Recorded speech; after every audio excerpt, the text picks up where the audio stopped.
A year had slipped away since the final page of the last tale, when the village lay in smoking ruins and Thorgal's heart-bound wife, Aaricia, had breathed her last breath. Grief had driven Thorgal into the festering heart of a nameless, wretched city, where the air hung thick with rot and regret. On a day when rain slashed the cobblestones like whips, an old man in a tattered black cloak picked his way through the filth. An old woman flung her slops from a doorway, drenching his boots. A mounted brute shoved him aside with a curse. "Charming city," the stranger muttered, irony curling his lip like smoke. He found refuge in a dim inn, its air sour with ale and despair. Leaning on the bar, he asked the keeper about a valiant knight named Thorgal Eggerson. The innkeeper burst into hoarse laughter, and the room echoed with jeers, until the door creaked open. A ragged beggar shuffled in, trailed by a young girl. Mockery turned to kicks.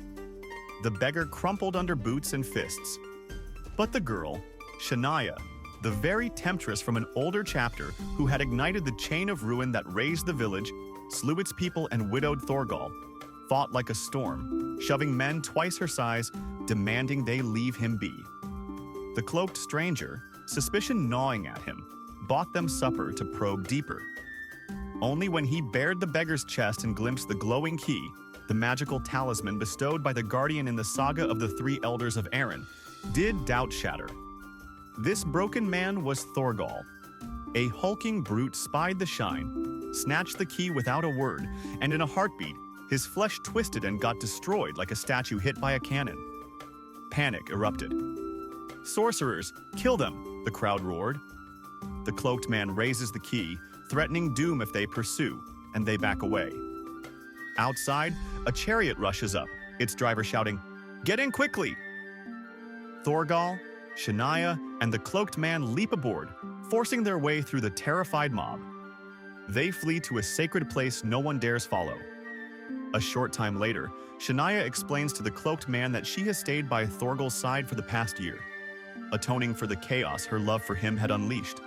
The destruction, the deaths, all because she couldn't bear not having him. In that year, Thorgal hadn't spoken a single word. From the shadows, another voice says, "It's as I feared, Worgen. We are wasting our time here." But the cloaked man, Worgen, replies, "I can see that, Lord, but it's worth trying." Shania, confused, demands to know why they seek Thorgal and what they want from him. The masked figure reveals himself, and Shania gasps. It is the white-haired Galathorn, the one whose pursuit by soldiers had brought doom to the village long ago. He explains that Shardar, the king of Brek-Zareth, had stolen his throne as a child and hunted him relentlessly to eliminate him. Now, Galathorn has come to enlist Thorgal's aid, but first, he offers help in return. Aaricia is alive in Brek-Zareth. She was found, gave birth to their child, but lingers in a deep stupor no magician or doctor can cure, as if she has lost the will to live. Shania refuses to believe it, but Worgen activates a well holding water from the beginning of times. Through it, Thorgal beholds Aaricia. Tears stream down his face. He can't fathom it. Shania is equally stunned. The shock revives Thorgal, and at last he speaks. He is ready to embark on the journey to save her. This perilous quest leads not to their world, nor even the second world where Thorgal once ventured. The realm where he met the Guardian and claimed the key in the story of the three elders of Iran. No, it ventures beyond, into the domain of death itself. They set out, facing dangers ahead, giant snakes and treacherous crocodiles. Thorgal survives, with Shania trailing him despite his protests. She refuses to obey and follows anyway. Floating down a river, they marvel at creatures from ancient tales. Beasts painted on cave walls by their ancestors, relics of a long-lost era. Thorgal realizes the stream is the river of time, carrying them backward through epochs. To the first birds, the first land creatures, the first fish, the first vegetation. Deeper still, they reach the world's birth. Utter darkness where the water vanishes into an abyss. Thorgal raises his key aloft, unleashing a burst of multicolored light that forms a rainbow, drawing them into the void and depositing them in a lush garden. To his astonishment, The guardian of the keys awaits. As Thorgal steps toward the grass, she warns him, "Stray not from the path." She expresses surprise at Thorgal pursuing such a deadly adventure, then vanishes into the garden, reiterating her warning to never leave the walkway. The pair presses on. Handsome youths try to lure Shania away with seduction, but she resists. On the other side, a woman bound to a tree screams for Thorgal's head. They ignore it all, staying true until a flaming armored knight charges at them. They hold fast to the path, revealing it as an illusion. Thorgal chuckles at the trick until he hears Aaricia's voice. "Thorgal, my love, you have finally come." Shocked, he rushes toward her. Shania tries to restrain him, but he slaps her away, shouting, "Enough, wench! You won't separate me from her a second time."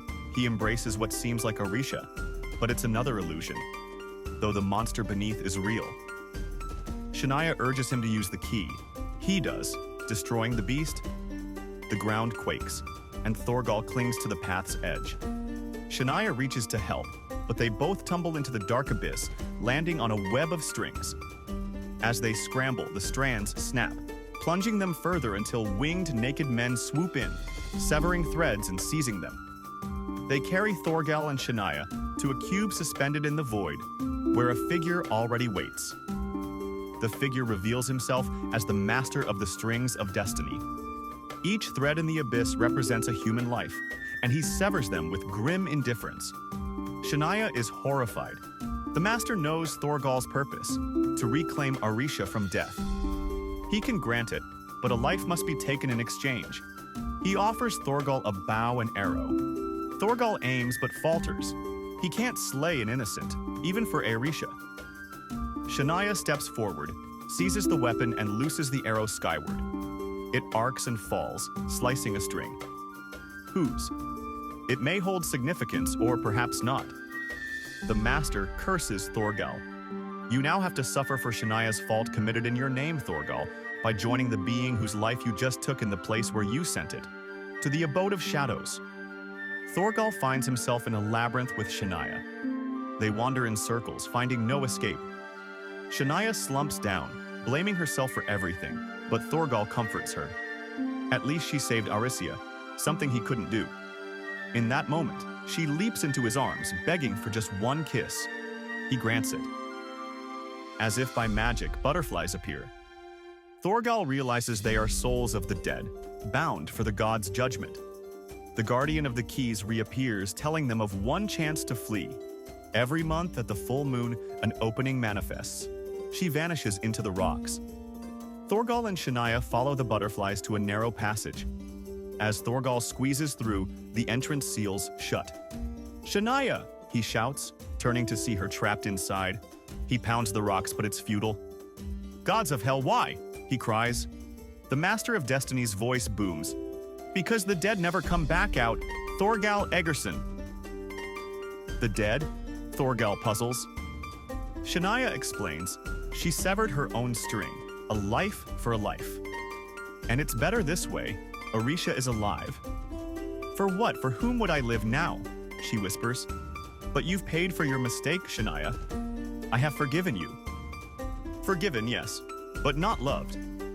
Whilst I loved you, Thorgal. I loved you to death." "Shania!" he screams. "Be happy, Thorgal. Don't forget me too fast." Shania transforms into a butterfly. In the abyss of despair, rays of light pierce through, the opening as the time has come. Thorgal crawls desperately and emerges from the underworld. His companions join him, urging that now it's time to save Aaricia from King Shardar in Brek Zareth. Destroyed emotionally, he whispers to himself, "Little girl, I won't forget you."